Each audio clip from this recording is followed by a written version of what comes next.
Al encuentro. Hoy vamos a hablar de un número que uno escucha hablar muchas veces y no necesariamente entiende de qué le están hablando. Ahora le están hablando del número pi. ¿Qué es pi?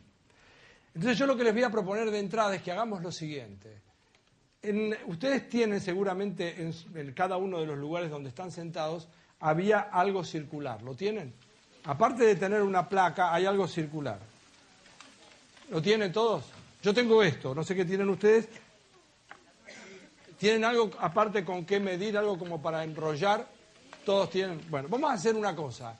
Y esto invito a las personas que están en la casa, si pudieran, a que hicieran lo mismo. Agarren cualquier lata, cualquier cosa que tenga, que sea parecida a un cilindro.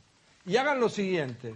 Midan la longitud de la circunferencia, como si esto estuviera cortado así, la longitud de esta. Vamos a medirla. Entonces, hagan una marca en el lugar en donde aproximadamente da toda la vuelta. ¿Pueden hacer eso? Seguro, ¿no? Bueno, fenómeno. Entonces, ahora, ¿saben lo que es el diámetro de esta circunferencia? Si esta es la circunferencia, ¿cuál es el diámetro? El diámetro es exactamente la distancia que va de este extremo a este extremo. Fíjense cuántas veces entra lo que ustedes marcaron recién, cuántas veces entra ese diámetro. O sea, yo lo voy a poner y voy a marcar y me da 1, después 2. ¿Cuánto les da? 3 o 3 y un poquito más. ¿Está bien? Lo que pasa es que habría que averiguar cuál es ese poquito más. Ahora, antes de avanzar, lo extraordinario de esto, y les pido que me presten atención, es que yo tengo acá un círculo o una circunferencia con esta vasija. Ustedes tienen otra cosa que parece una tapa de algo, como si fuera y tienen inclusive distintos tamaños, por lo que veo, porque hay algunos más chicos, otros más grandes. Si yo tuviera, por ejemplo, una goma de auto, o una goma de bicicleta, o si tuviera como un salvavidas, y cortara también, hiciera una... O si mirara la luna y la veo redonda de esa manera. ¿Está bien? Como cuando uno mira la luna llena y la ve redonda de esa forma, como un círculo grande. Si uno midiera el perímetro, o sea, la longitud de la luna, y pudiera hacer un corte como hicieron ustedes, y después pusiera ese corte, esa medida, y quisiera ver cuántas veces entra el diámetro, ¿saben lo que va a pasar? ¿Qué va a pasar? ¿Que va a dar qué? ¿Cuánto va a dar? Otra vez le va a dar 3 y un poquito. Fíjense que más allá de lo que pase, cuán chico o cuán grande sea el circulito o la circunferencia, siempre da lo mismo cuando uno toma la medida de la circunferencia y la divide por el diámetro. Ahora, esta situación ya la conocían los egipcios, la conocían los babilonios, los indios, los griegos, pero hasta que en el siglo III antes de Cristo, Arquímedes dijo, yo quiero ver si soy capaz de medir para saber ese poquito que falta, ¿cuánto es ese poquito? Si yo tuviera en lugar de una circunferencia, tuviera un triángulo, ¿ustedes sabrían medir el perímetro del triángulo? ¿Cómo haría uno? Uno mide este lado, más este lado, más este lado, y sabe cuánto mide el triángulo. Si yo tuviera un cuadrado, ¿sabemos medir esto? Yo mido esto, más esto, 4. ¿Sí? ¿Estamos de acuerdo? Supongamos inclusive que un cuadrado tiene 4 lados iguales. Si fuera un hexágono, así, con 6 lados iguales, mido esto, supongamos que esto estuviera bien dibujado, sería 6 veces este tamaño, ¿estamos de acuerdo? O sea, hexágonos, cuadrados, octógonos. ¿Qué es un octógono? Uno de estos, pero en lugar de 6 lados, ¿cuántos lados? 8 lados. Un decágono tiene 10, un dodecágono tiene 12, uno de 20 lados. Bueno, en definitiva, no importa, yo podría agarrar e ir haciendo cada vez más lados, pero siempre voy a poder medir la longitud de esa, ¿sí o no? Entonces, si ahora uno tiene una circunferencia, miren lo que se le ocurrió a Arquímedes. Arquímedes dijo, si yo voy a tratar de aproximar esto, si yo pusiera un cuadrado acá, puedo medir esto, más esto, más esto, más esto, pero le voy a errar en mucho. ¿Se entiende lo que estoy diciendo? Entonces él dijo, no, pero en lugar de poner un cuadrado, ¿por qué no hago otra cosa? En lugar de un cuadrado, ¿por qué no pongo un hexágono?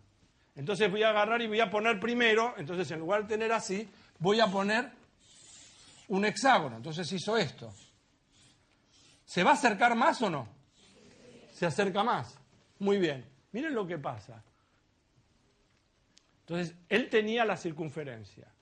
Entonces agarró y le puso un hexágono. Y empezó a medir. Y después, con uno de 12 lados, ¿está más cerca o no está más cerca? Y después puso uno 24 lados.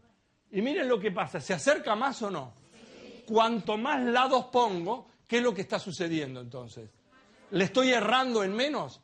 Sea lo que sea, cuantos más lados tiene el polígono, me voy a acercar más. Y fíjense lo que hizo entonces Arquímedes. Él dijo, voy a agarrar y voy a hacer lo siguiente. Voy a poner, si esta es la circunferencia, voy a aproximar por acá con un polígono. Y después dijo, voy a hacer lo mismo por el lado de afuera. Puedo hacerlo como... Si fuera esto, podría hacerlo así, por ejemplo. ¿Entienden lo que digo? Lo hace por afuera también. Entonces, ¿qué es lo que está seguro él? Que el perímetro de la circunferencia está entre qué número y qué número. Entre el perímetro del polígono más chico y el perímetro del polígono más grande. ¿Estamos de acuerdo? Entonces, miren, y ahí se ve perfectamente en la pantalla, cómo él se fue acercando y entre los de afuera y los de adentro fue acotando el valor de esa longitud de esa circunferencia. Uno podría pensar lo siguiente, una circunferencia sería un polígono de ¿cuántos lados entonces? Es como si tuviera un polígono de infinitos lados. Si uno pudiera hacer un polígono de infinitos lados, sería una circunferencia, en donde cada puntito es como si fuera el lado. Es notable, y fíjense que las cuentas que le dio Arquímedes, él demostró que con un polígono de 3092 lados, no lo hizo Arquímedes, esto porque estaba cansado después de un poco, digamos, pero se puede demostrar que con un polígono de 3092 lados, entonces uno puede aproximar lo que quiere hasta 5 decimales. Pero ahora todo esto derivó en que un grupo de personas empezaran a pensar qué nombre le vamos a poner a esto. Ustedes vieron que personas que se llaman Juan José, nosotros en castellano, ¿cómo les decimos? ¿Le decimos JJ o no? No le decimos así. A los Juan Carlos no les dicen JC, o como en una serie de televisión que le decían JR. Bueno, fíjense que en griego las palabras perímetro y periferia,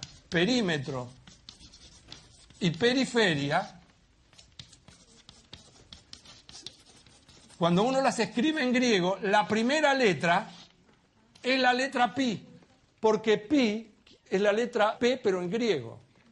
Entonces, en aquella época, como veían que aparecía esta constante todo el tiempo asociada al perímetro y a la periferia, ven que la primera letra es pi, fíjense, la segunda es una épsilon, la tercera es la letra rho, que es la R. Entonces, para abreviar, ellos eligieron la letra pi, y después Euler, que fue un matemático suizo muy famoso, él finalmente terminó utilizando la letra pi como la manera de señalar entonces lo que finalmente se conoce como el número pi, que es 3,141592, etcétera, etcétera, etcétera.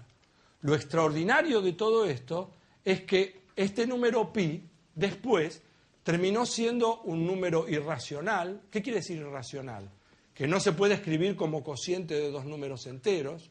Es un número trascendente, lo cual en todo caso ya significa que no es raíz de ningún polinomio con coeficientes enteros, pero, o sea, tiene un montón de propiedades. Y a medida que íbamos avanzando con el tiempo, el número pi empezó a estar asociado a circunferencias y al perímetro, de tal manera que, ¿cómo se calcula entonces el perímetro de una circunferencia?